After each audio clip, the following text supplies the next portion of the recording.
नमस्कार दोस्तों, स्वागत है आपका मेरे इस चैनल पर, जहां हम आपको बीमा, फाइनेंस और परिवार के वित्तीय सुरक्षा से जुड़ी जानकारियां साझा करते रहते हैं। उसी क्रम में आज का विषय है जीवन बीमा क्षेत्र में बदलाव, यानी हम पॉलिसी धारक के लिए गुड न्यूज। दोस्तों, IRDA बीमा विनियामक एवं विकास प्राधिकरण, जो हर प्रकार की बीमा कंपनियों को रेगुलेट करती है, यह संस्था ग्राहक के हितों को ध्यान में रखते हुए अक्सर बदलाव करती रहती है। ऐसे ही एक बदलाव 1 अक्टूबर 2024 को हुआ है। इस महत्वपूर्ण बदलाव के बारे में हम जानेंगे कि हम पॉलिसी धारक को क्या क्या फ़ायदे होने वाले हैं। तो दोस्तों, आइए इस सफ़र की शुरुआत करते हैं। दोस्तों, पहला बदलाव, सिर्फ 1 वर्ष में लोन व सरेंडर वैल्यू मिलेगा। दोस्तों, सबसे बड़ी खुशी की बात यह है कि अब आपके 1 वर्ष के प्रीमियम जाने के बाद, यानी 1 वर्ष पश्चात ही आपको लोन की सुविधा आपकी पॉलिसी पर उपलब्ध हो जाएगा, और अगर आप सरेंडर करते हैं तो भी उस पॉलिसी पर दिए गए प्रीमियम का अंशदान आपको प्राप्त हो सकेगा। जबकि इन दोनों सेवाओं के लिए 1 अक्टूबर 2024 से पूर्व 3 वर्ष तक इंतज़ार करना पड़ता था, यानी 3 वर्ष का लगातार प्रीमियम देने के बाद ही आपके पॉलिसी पर लोन होता था और आप सरेंडर कर सकते थे। अगर आपने 3 वर्ष के बीच अपने पॉलिसी का प्रीमियम देना बंद कर दिया था, तो उस पॉलिसी में दिए गए प्रीमियम का कोई भी अंशदान आपको नहीं प्राप्त होता था। अब यह 1 वर्ष बाद ही दोनों सेवाएं आपके लिए उपलब्ध हो चुकी हैं। दोस्तों, दूसरा बदलाव, अब 30 दिन के बच्चे को भी जीवन बीमा पॉलिसी का गिफ्ट मिल सकेगा।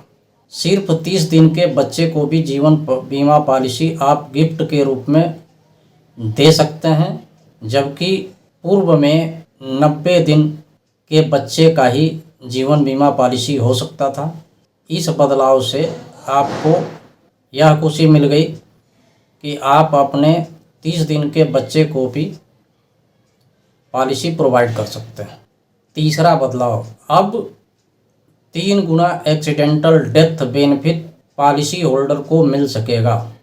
दोस्तों, अब आप अपने पॉलिसी पर 3 गुना एक्सीडेंटल बेनिफिट ले सकते हैं, जबकि यह पूर्व में बेस पॉलिसी के बीमा धन के बराबर ही एक्सीडेंटल डेथ बेनिफिट मिल सकता था। इसके लिए एक उदाहरण लेते हैं। मान लीजिए केशव ने 1 अक्टूबर 2024 के पूर्व में अगर पॉलिसी लेता, अगर 10 लाख रुपए बीमा धन का, और एक्सीडेंटल बेनिफिट लेता, तो केवल 10 लाख ही एक्सीडेंटल बेनिफिट उसमें शामिल हो पाता। यानी केशव की मृत्यु अगर एक्सीडेंट के द्वारा होती तो उसे 10 लाख बेस पॉलिसी का बीमा धन और एक्सीडेंटल डेथ बेनिफिट 10 लाख, दोनों मिलाकर केवल 20 लाख रुपए मिलते।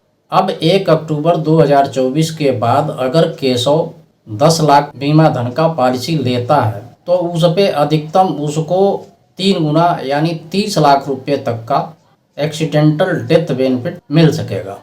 यानी इस पीरियड में पॉलिसी लेने के बाद अगर केशव का एक्सीडेंट में मृत्यु होता है, तो 10 लाख रुपए बीमा धन जो बेस पॉलिसी है प्लस 30 लाख रुपए एक्सीडेंटल डेथ बेनिफिट, सभी मिलाकर के 40 लाख रुपए उसके परिवार को मिलेगा। यानी 20 लाख रुपए का बेस पॉलिसी पे फ़ायदा होगा। यानी यह बदलाव उन लोगों के लिए काफ़ी फ़ायदेमंद है जो अपने परिवार को वित्तीय सुरक्षा प्रदान करना चाहते हैं और अपने परिवार को फाइनेंशियल सपोर्ट देना चाहते हैं। दोस्तों, चौथा बदलाव, एंट्री एज में कमी। दोस्तों, अब LIC की न्यू एंडोमेंट पॉलिसी खरीदने के लिए अधिकतम उम्र की सीमा 55 वर्ष से घटाकर केवल 50 वर्ष कर दी गई है। इससे उन लोगों को फ़ायदा होने वाला है जो अपने रिटायरमेंट के करीब हैं और वित्तीय सुरक्षा सुनिश्चित करना चाहते हैं। 5वां बदलाव, न्यूनतम बीमा धन में वृद्धि। दोस्तों, LIC के सारे प्लान में न्यूनतम बीमा धन 2 लाख रुपए कर दिए गए हैं, जबकि यह पूर्व में न्यूनतम 1 लाख रुपए बीमा धन हुआ करता था। यह बदलाव बीमा धारक को सुरक्षा प्रदान करेगा, खास तौर पर आज के इस महंगाई के दौर में। छठवां बदलाव, सर्वाइवल बेनिफिट के वेटिंग पीरियड में कमी। दोस्तों, वैसे हर बीमा कंपनियों के प्लान में चेंजेस आए हुए हैं और पॉलिसी होल्डर के हित में यह बदलाव लाए गए हैं, लेकिन हम यहाँ LIC के जीवन उमंग पॉलिसी के बारे में चर्चा करेंगे। बदलाव के पूर्व अगर आपके पास 4 वर्ष 11 माह तक का अगर बच्चा होता था तो उसकी पॉलिसी के सर्वाइवल बेनिफिट को लेने के लिए 30 वर्ष इंतज़ार करना होता था।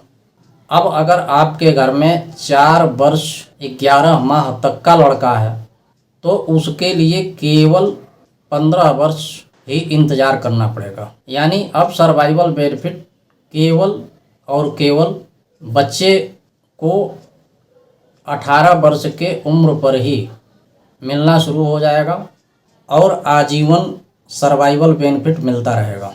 तो दोस्तों, ये थे कुछ नए बदलाव जो बीमा क्षेत्र में आपके लिए लाए गए हैं।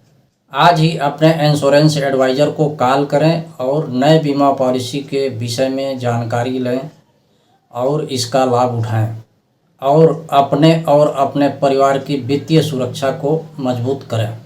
दोस्तों, यह वीडियो अगर आपको पसंद आई हो तो शेयर करें और लाइक करें और इस चैनल को सब्सक्राइब करना न भूलें, ताकि आपको ऐसी ही informative video time to time मिलती रहे। मैं मिलता हूँ नए वीडियो में नए टॉपिक के साथ। तब तक के लिए आपको बहुत बहुत धन्यवाद। आप सुरक्षित रहें, स्वस्थ रहें, यही मेरी शुभकामनाएं है।